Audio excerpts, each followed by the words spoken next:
เอาตะเวนยามเย็นมาฝากเด้อจ้ากำลังรับขอบฟ้าพอดีเลยจ้า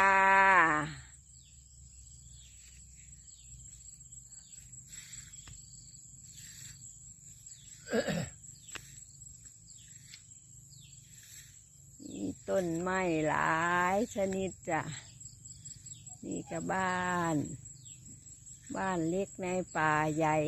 จ้า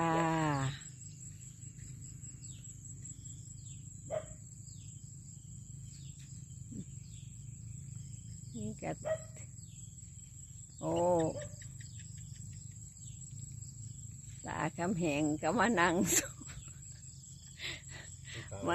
ชมวิวจ้า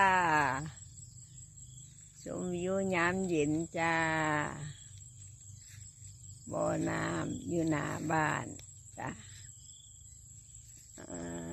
เอาบรรยากาศงามๆมาฝากเด้อจ้าเด้อ